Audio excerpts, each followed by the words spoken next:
So आज आम्ही बनवतोय या मोठ्या भोपळ्याचे घारगे. चला बघूयात. भोपळ्याचे घारगे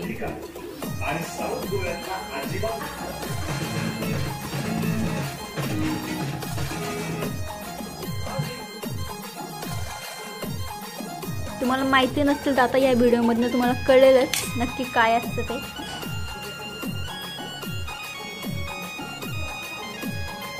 आणि इथे आता किसायची प्रोसेस चालू आहे. आणि हे जे मी काय बोलतो त्याला चालटी, हे आम्ही सुकून याची भाजी करतात.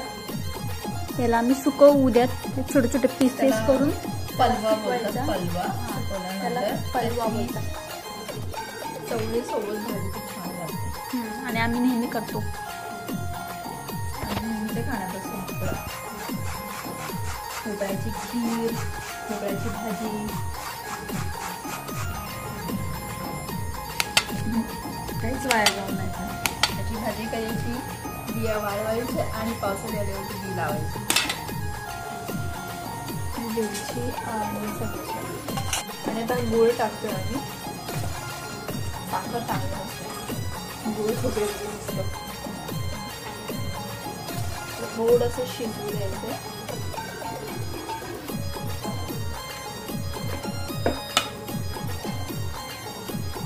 याला मस्त असं उकळ आलाय आणि त्यानंतर आपण याच्यामध्ये तांदळाचं पीठ टाकणार आहे. जसं आपण उकडीच्या भाकरी असतो ना, भाकरीच्या उकडीच्या सेम टू सेम तसंच प्रोसेस आहे. तेलाच्या भाकरी, हां तेलाच्या भाकरी बोलतो त्याला. आणि दुसरं काय बोलतो ते घारगे. आणि आता इथे आपण पीठ टाकलंय तांदळाचं पीठ. तर मस्त येतं आणि मिक्स मिक्स नाही.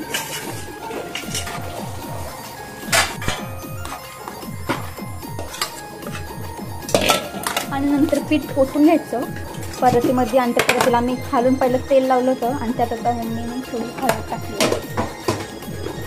हळदीने येल्लो येल्लो कलर येईल मस्त होती. आणि आता याला आपलं भाकरीचं पीठ होतं मळून घ्यायचं मस्त. आणि आता याच्यामध्ये आम्ही टाकतोय तूप.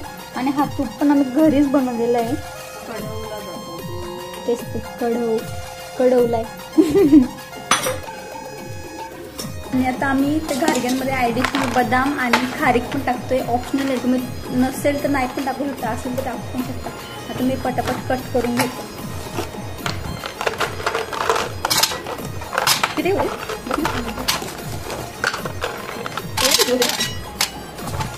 मी एवढे घेतलेले आहेत. पिठाच्या नुसार घेतले. पटापट कट करून एवढे झालं बघा.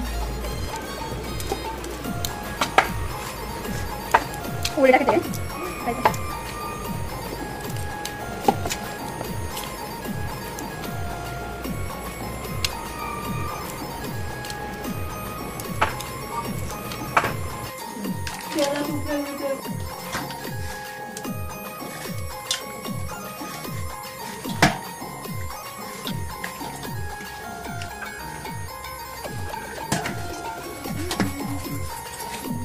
काय एका तापत ठेवलं तर तेलामध्ये तळून काढायचं. आणि आमच्याकडे मशीनने बनवायची, आम्ही याच्यामध्ये बनवणार. तुमच्याकडे नसेल तर हाताने पण टाकू शकतो.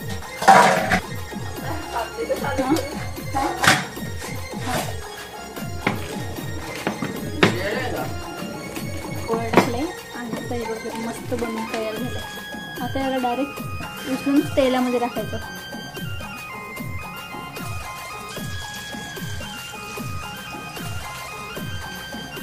स्नान करतोय बिचारा.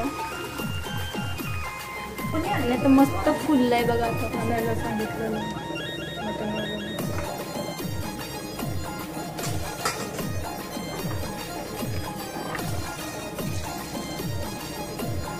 ही दुसरी स्टेप पण आपण करू शकतो. हाताने थापायची, दुसरी थापते इथं 2 स्टेप.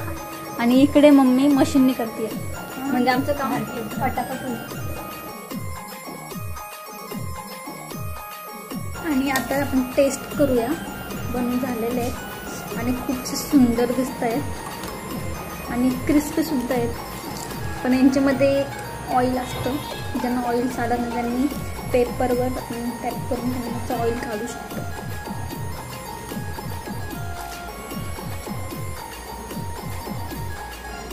खूप छान झालेत. आणि मस्त स्वीट लागतात. तुम्ही पण नक्की ट्राय करू शकता घरी.